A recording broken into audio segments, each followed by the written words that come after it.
Well, let's see how Labour handle this. Let's begin.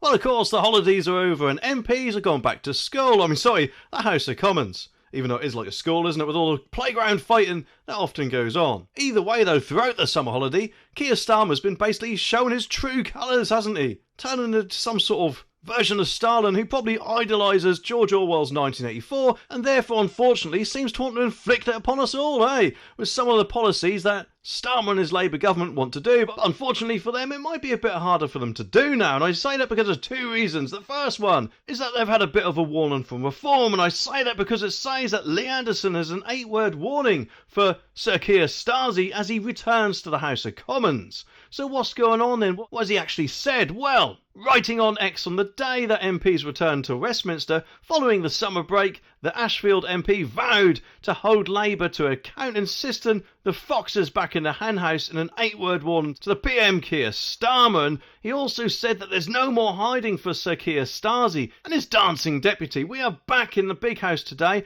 and Reform is the only party that will hold Labour to account, and get ready for them dodging questions and start running away from any scrutiny. And the thing is, though, whilst admittedly Reform only do at the moment have 5 MPs, throughout the 5 years until the next election, who knows how many more MPs will actually move over to Reform. But not only that, if Reform actually end up asking a load of embarrassing questions to Labour and they seem to brush it under the carpet or not giving any answer at all, that's hardly going to look good for them, is it? Don't get me wrong, I know MPs have mastered the art of not answering any questions at all, but the more this happens, the worse it is going to look for Labour, and the more pressure they're bound to feel to actually give an answer, especially as of whatever they do say will be heard by the public and of course reported on.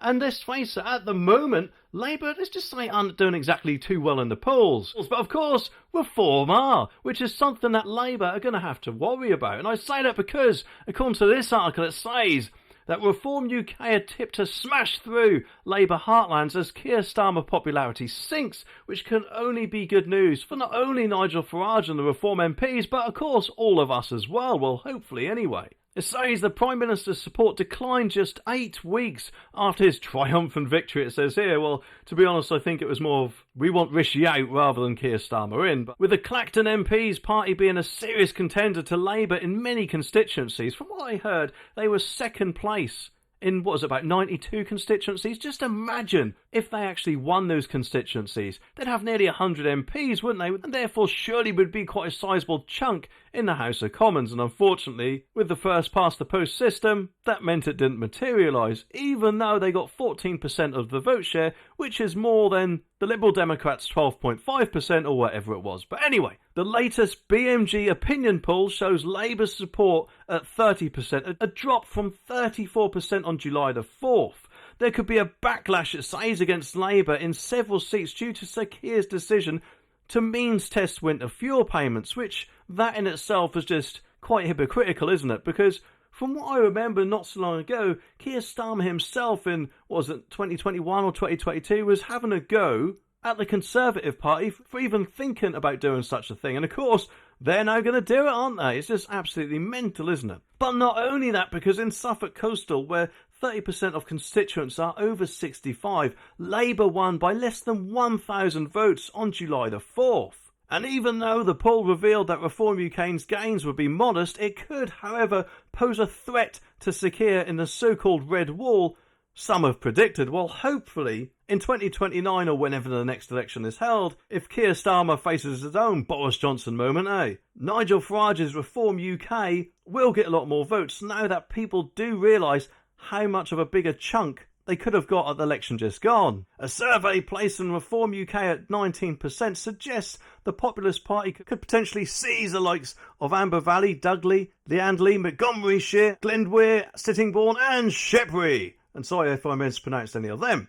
Labour could also face a loss of 63 seats at the next general election if the polling is accurate, with the election polling swingometer indicating the Tories would take 55, which, unfortunately, if my maths is correct, would still mean that Labour's got a majority. But then, of course, we've got another 5 years to go with Labour potentially making a lot more mess-ups than what they are doing at the moment. And let's face it, at the rate they're going, if they even survive to the next general election, will be quite an achievement for them, it seems, eh? But just what about the Lib Dems? Well, apparently they're currently polling at 11%, and they could also lose 4 seats to the Tories and reclaim some Blue Wall seats. But just listen to this, despite only gaining 3 additional seats in this projection, Reform came second in 98 seats on July the 4th. However, it does say that Reform UK is expected to strategise ahead of its conference later on this month, so maybe, just maybe, future polls will show them gain many more seats. And next time they won't always come second, but will actually give Keir Starmer's Labour Party a virtual kick in the gonads,